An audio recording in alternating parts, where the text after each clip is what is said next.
As one raises 11.2 million to hit the US, carbon startups pin hopes on future regulation to boost their fortunes. They know that there's no demand for this shit. They're relying on the government forcing it on everyone. That's the only way this will work. We last covered carbon credit startup Caesar in late current year -2, and it raised 4.2 million euros seed in a seed round.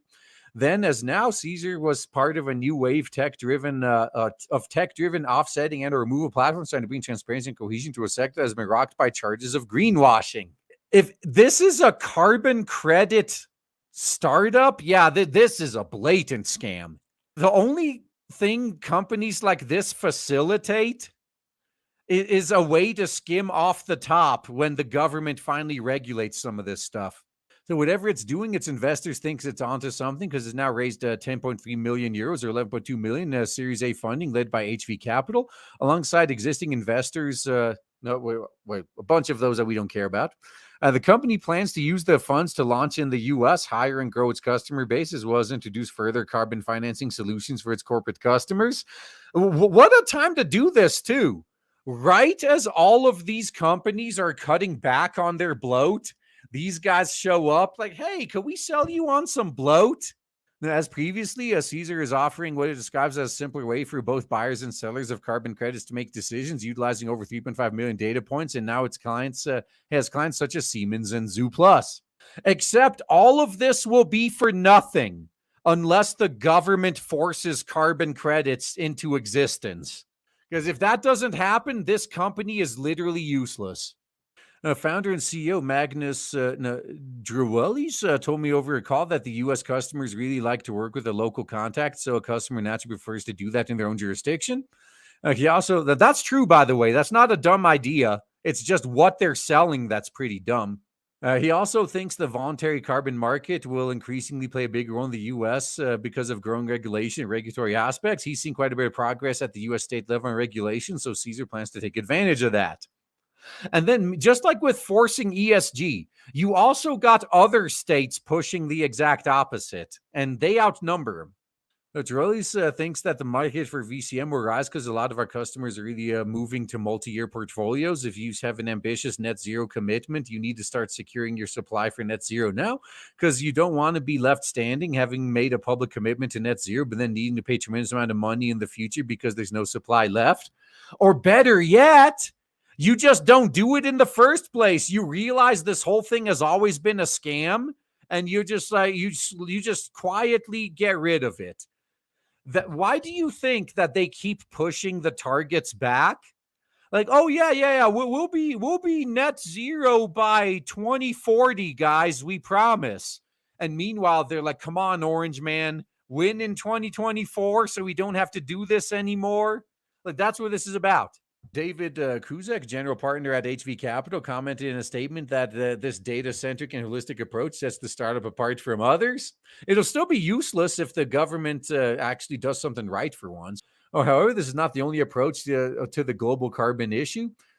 Other startups are attacking the problem in a different manner. Supercritical launched aiming at the technology sector, concentrating on new technologies for carbon removal. Last year, it raised $13 million Series A funding round led by Lightspeed Venture Partners. It aggregates business demand for cutting-edge carbon removal technologies. In a similar scenario to Tesla, starting out with an electric sports car so that it could eventually launch a family saloon.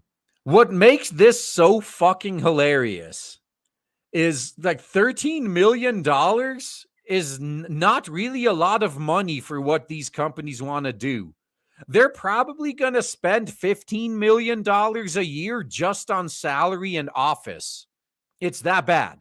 And Curate, which last year raised $6.5 million in a pre-seed funding led by GV or Google Ventures, provides pre-packaged portfolios for carbon removals for companies. And then there's Patch in the U.S., which is $81.5 million. Now, that's a decent amount from the likes of Andreessen, Horowitz, and others. But more broadly, the carbon removals and offsetting market is still small, as carbon credits and removals are still a voluntary process, and there remain hurdles. Offsets have gone out of fashion because of scandals around greenwashing, but carbon removals are much more expensive to buy because the technologies to remove carbon from the atmosphere are still so early. Just like with electric cars. That said, Marta Krupinska, co-founder of Curate, thinks there'll be an increasing uptake in demand in the next few years, driven by regulation and compliance. Yeah. Oh, we think that if the far left lunatics keep getting power in government, they're going to force this shit on everyone. And then we'll be the only ones supplying it, and we're going to make a lot of money. That's what this game is. So when the trend is not yet hit, all the startups are positioned for regulation and compliance, she says. So wouldn't it be fucking hilarious if that regulation and compliance never showed up and they bet wrong and all these investors lose their money? I think that would be hilarious. She thinks the game for startups in this space will be land and expand. Land as many deals as you can. Start building relationships, build your brand, then survive until a point where the market expands. There's actually a lot of money to make. Oh, this is the same strategy they had with digital media, remember? And all this other crap like the dot-com bubble 2.0 that just burst, that suckered all the investors in. Or in streaming, that's another one. Oh, just keep expanding and survive until we figure out how to actually make some money off of this shit. Well, what if you never figure out how to make some money off of this shit? Well, sucks to be you. And that suggests there also be consolidation. And with some companies engaging in M&A, oh yeah, that happens a lot. That's how you know your industry is failing. When there's a lot of consolidation happening, like the game industry is doing that in spades right now. So suffice it to say, the jury's still out on how this market will play out and whether the marketplace or pre-packed carbon portfolios approach will pay back for tech investors in the long run. Hopefully not, but we'll see. This scam might struggle on for another few more years until it'll go away for a few years, only to be brought back again. Like that's like this whole climate hysteria. It comes in cycles. We go through years of fear mongering to everyone realizing it was just fear mongering and ignoring it, to then years of fear mongering again.